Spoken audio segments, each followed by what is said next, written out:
பிள்ளைகளுக்கு சௌகரியமான ஒரு வாழ்க்கை அமைச்சு கொடுக்கிறதுக்கு பேர் வாழ்க்கை இல்லை. நாம எல்லாம் நினைக்கிறோம் நம்முடைய கடமை எதுவும் நினைக்கிறது கிடையாது.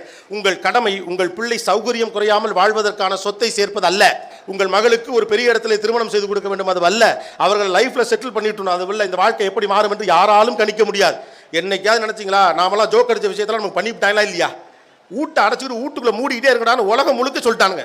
உலகத்தில் மிகப்பெரிய ஆளுன்னானுவோ செவ்வாய் கிரகம் நானுவோ டொட்டோன்னானுவோ ஏதோ ஒன்று நாங்க ஒரே ஒரு கிருமினா பூரா பேரும் போய் பூட்டிக்கிட்டான். அதுவும் தனித்தனி ரூம்ல வேற.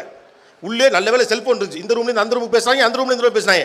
எவனாவது கிளப்பி விட்டு தான் செல்போன் வழியாக பேசினால் கொரோனா பரவுன்னு சொல்லி முடிச்சிருக்கும். அதையும் செஞ்சு விட்டுருக்கலாம், விட்டுட்டாங்க. அப்போ மனிதர்கள் பலசாலி இல்லை என்பதை சில நேரங்களில் இயற்கை நமக்கு அறிவுறுத்தி விட்டு போகிறது.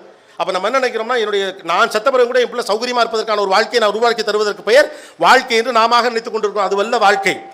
ஏழ்மையாக இருந்தாலும் சரி, பணமாக இருந்தாலும் சரி, நெருக்கடியாக இருந்தாலும் சரி, சௌகரியமாக இருந்தாலும் சரி, எந்த சூழ்நிலையிலும் வாழ்க்கையை மகிழ்வோடு எதிர்கொள்ளுகிற துணிச்சலையும் அறிவையும் நீங்கள் உங்கள் பிள்ளைக்கு தரணும். அதுக்கு பேர் தான் வாழ்க்கை.